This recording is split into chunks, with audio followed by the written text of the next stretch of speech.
position or the job, but like you inherit your father's business, or you inherit the CEO position because someone retires, like that.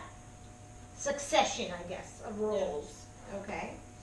These people in the family system could have been therapists, could have been witches, of course, into esoteric, FBI agents.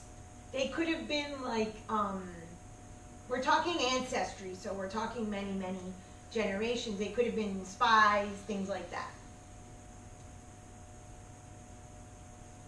Okay. They're very obstinate and they're very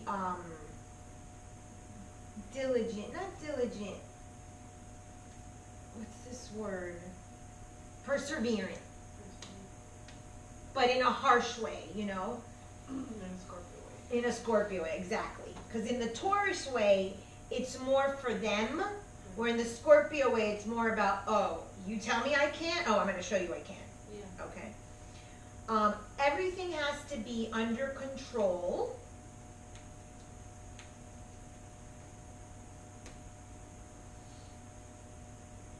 There are secrets, of course, in the family. And there can be a secret death, like mystery around the death of a family member.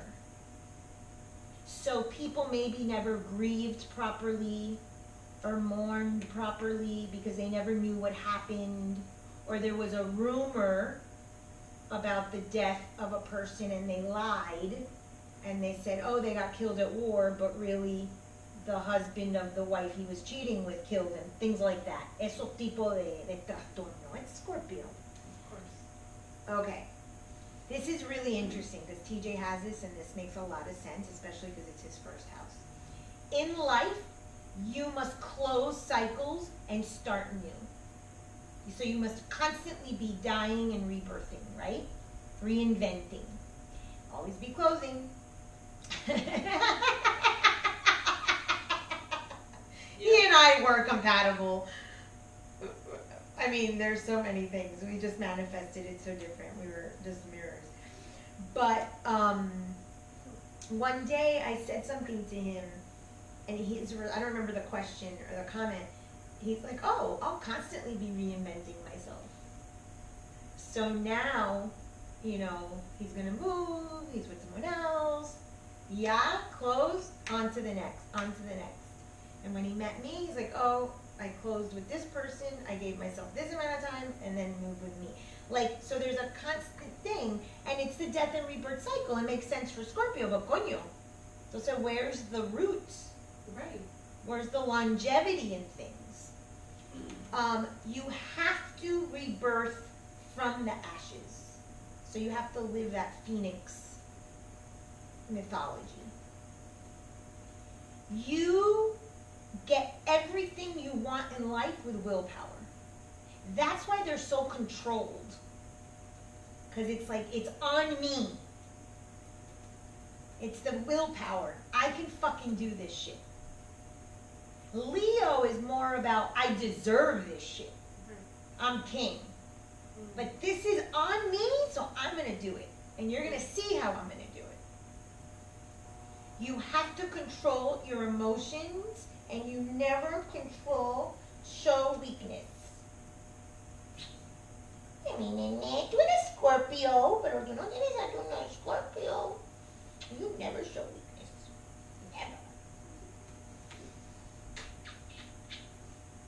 Any death, and I'm assuming that a divorce, a death of a friend, a death of a job, any death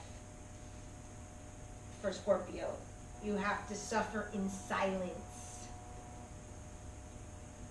which is really interesting because I have been very vocal, obviously, about my pain, and, you know, I don't know anything. Even when I ask him, there's secrecy. You don't talk about certain themes, of course. And you never, ever spread your dirty laundry. That stays in the house. So of course it's the secrecy. And it's more about control. Sagittarius.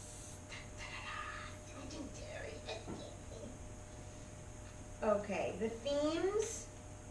Okay, so I want you to understand. The theme is going to be related again as another layering in the house. So if it's Saturn and Sag in the 7th, the beliefs and the religious and the cultural will be a theme in the marriage. You get it? Because it's the 7th house. Or they're friends. So they might have friends that they go on cultural and religious expeditions with. So I want you to learn that layering. Okay? It's about travel, culture, religion, lo extranjero. That's another thing. Mauricio used to always say that if you had Saturn and Sag in the 7th or Sag in the 7th, you would marry alguien de otro país, un extranjero. So whether or not that's true, in this methodology, it is. There's a theme there. And remember the quincux of Taurus is Sagittarius. And the Taurus will stay home and rooted, but they're dreaming of always traveling, or their favorite uncle is a Sag or something like that. Yeah. Oh yeah, we just said you're Scorpio and you don't lose your control. Go get him, D! Go get him, go get him, go get him, go get him, go get him! Got him!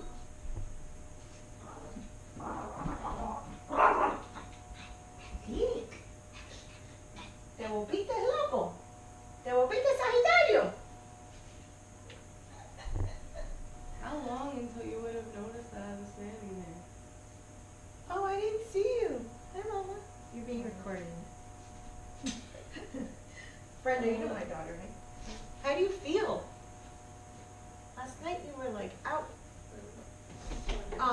The ancestry, you usually find professors, religious people, of course immigrants, people that travel. It's interesting because my mom is Taurus, so her quincux, or her occult sign, in the easy way, is Sag, and her grandfather was a rabbi. So you see that. So you see how it all comes together, no matter which way you look at it. That's why it's holistic astrology. So I love this one guy, his name is Alejandro. I think he's out of Argentina. And he has something called I